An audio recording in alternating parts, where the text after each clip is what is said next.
여러분 안녕하세요. 이재명 더불어민주당 대선 후보가 민주당의 이재명이 아니라 이재명의 민주당으로 만들어 가겠다, 이렇게 선언을 했습니다.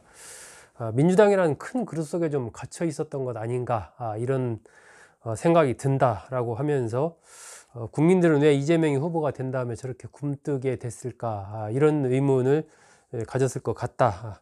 민주당은 국민보다 자기들을 먼저 생각하고 배불러서 더는 움직이기 싫어한다는 느낌을 받는 것 같다, 이렇게 얘기를 했습니다. 민주당을 굉장히 강하게 비판을 한 것이죠. 이런 맥락은 결국 이제 기존의 민주당에 갇힌 이재명의 모습이 아니라 민주당 자체를 새롭게 또 개혁하는 하나의 개혁 대상으로서 민주당을 보면서 자신이 주도해서 앞으로 판을 이끌어 가겠다, 이런 부분들을 공식적으로 선언한 것이 아닌가, 이렇게 볼 수 있을 것 같습니다. 고인물, 심지어 게으른 기득권이 됐다는 지적을 받고 있다라고 민주당을 얘기를 했습니다. 게으른 기득권이 됐다. 자신이 몸담았던 민주당, 또 자신을 후보로 선출한 민주당 부분에 대해서 게으른 기득권이라고 기존의 흐름을 굉장히 강하게 비판을 했습니다. 이런 부분들이 좋은 측면에서 본다면 이제 어떤 새로운 혁신적이고 개혁적인 모습으로서의 발빠른 어떤 움직임, 이런 것들을 가져갈 수도 있을 것 같고, 또 한편으로 본다면 기존의 전통적인 어떤 민주당 지지층들이나 이런 입장에서 본다면 자신들이 하나의 이제 또 개혁 대상이 되는 듯한 그런 모습에 좀 불편함도 있지 않을까 하는 그런 생각도 좀 듭니다. 이재명 후보는 다시 적폐 세력에게 나라가 돌아가지 않도록 하겠다. 낮은 자세로 다 버리고 새로 시작하겠다. 덩치만 크고 할 일 제대로 못한 선대위 다 버리고 낮은 것부터 다시 시작하겠다, 이렇게 얘기를 했습니다. 선대위에 대한 대대적인 개편, 이런 것들을 예고를 한 겁니다. 최근 들어서 언론에서 민주당 선대위가 뭐 현역 의원들 전부 다 거기 참여를 하고 이른바 메모드 선대위를 구성했지만 제 역할을 하지 못한다, 기민하게 대처하지 못한다, 이슈에 대해서 너무 둔감하다, 그리고 속한 의원들이 뭐 자기 할 일은 하지 않고 내년 지자체 선거, 또 해외 뭐 갈 생각, 뭐 이런 생각만 하고 있다, 자신의 기득권만 생각하고 있다, 이런 여러 가지 비판들이 그동안 쏟아졌었습니다. 이런 부분에 대해서 대대적인 변화를 주겠다, 이런 얘기를 한 겁니다. 그러면서 이제 본인도 좀 기존과는 다른 태도를 보이겠다라는 그런 얘기를 했습니다. 저 자신부터 먼저 돌아보겠다. 욕설 등 구설수의 해명보다는 진심 어린 반성과 사과가 먼저였어야 했다.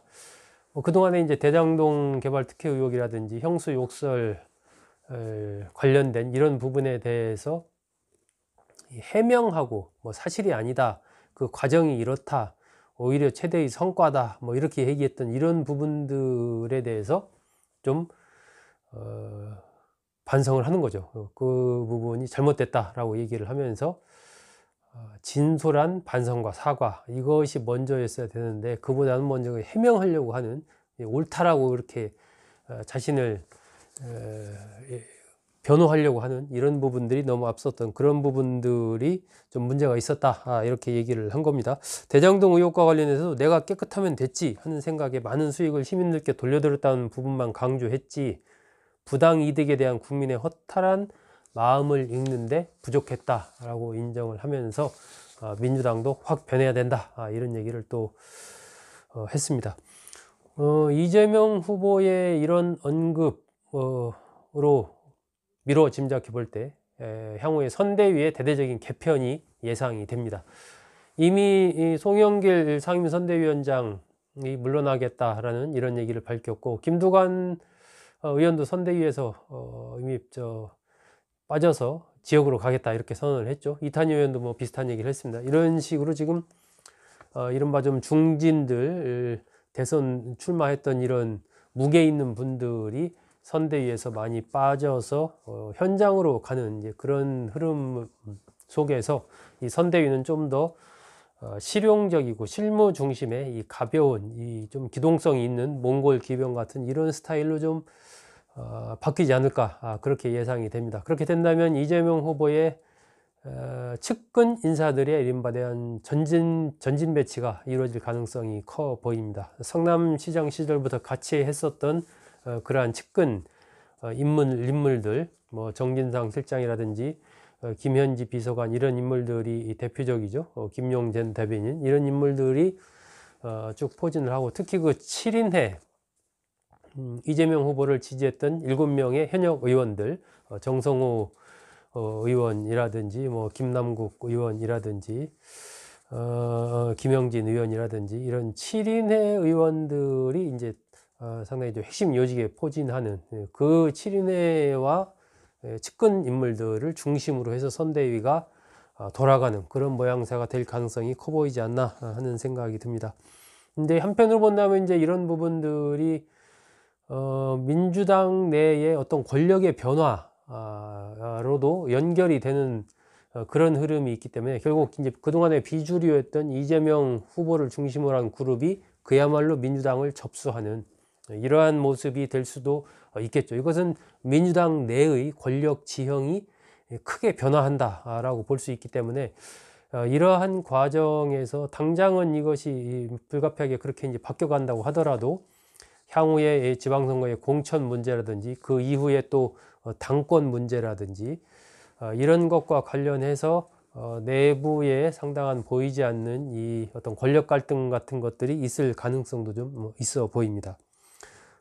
이런 가운데 이제 이재명 후보는 2030에 총 집중하는 최근 모습을 보이고 있습니다. 지금 세대별 흐름을 봤을 때 40대는 이재명 후보 지지세가 좀 강하고, 50대는 뭐 윤석열 후보와 비슷비슷하고, 60대 이상은 윤석열 후보에 대한 지지가 강한 그런 상황에서 2030 세대가 정치적으로 일종의 무주공산 상황이 되다 보니까, 하지만 유권자 분포로 보면 3분의 1 정도, 32% 남짓 되는 것이 2030 세대입니다.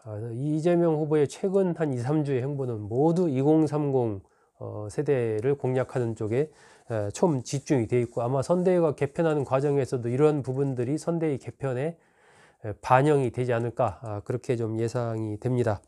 이재명 후보의 이런 언급과 최근 움직임은 결국 민주당 이재명 후보가 상당한 현재 상황을 이제 비상 상황이다라고 이렇게 인식하고 있다라는 것을 보여주고 있습니다.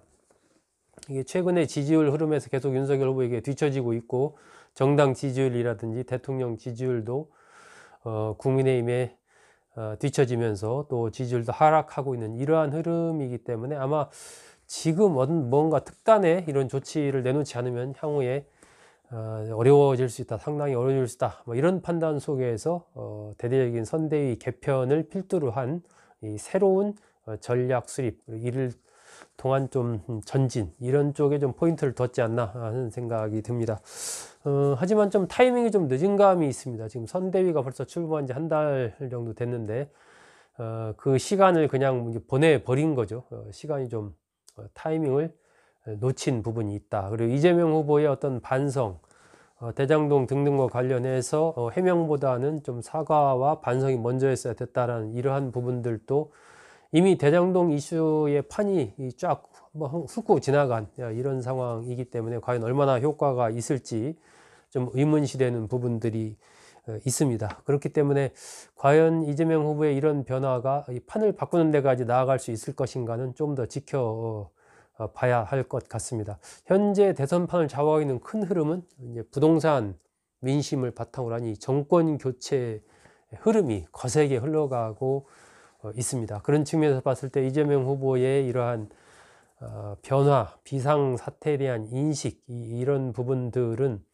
이 큰 프레임을 바꾸는 데까지는 아직은 좀 나아가기가 좀 힘들지 않나 하는 생각이 듭니다. 결국은 문재인 정부와의 어떤 관계 설정, 그 이른바 차별화의 문제를 어떻게 해결을 할 것인가, 그리고 정권 교체라는 이 큰 흐름의 이 프레임 자체를 어떻게 하면은 돌릴 수 있을 것인가 하는 그런 부분들이 여전히 남아있는 과제가 아닌가 싶습니다. 그럼에도 어쨌든 내부의 전열을 새롭게 정비하고 거기에서 뭔가 전략적인 새로운 축을 가져가게 된다면 그것은 기존과는 좀 다른, 좀 더 기민하고 각종 이슈와 관련해서 발빠른 대응과 새로운 이슈들을 또 던져가는 이러한 흐름으로 보일 것으로 예상이 되기 때문에 곧 출범할 국민의힘의 선대위 김종인 체제와의 또 한판 승부가 상당히 좀 관심거리가 되지 않을까 하는 생각이 듭니다. 여러분 감사합니다.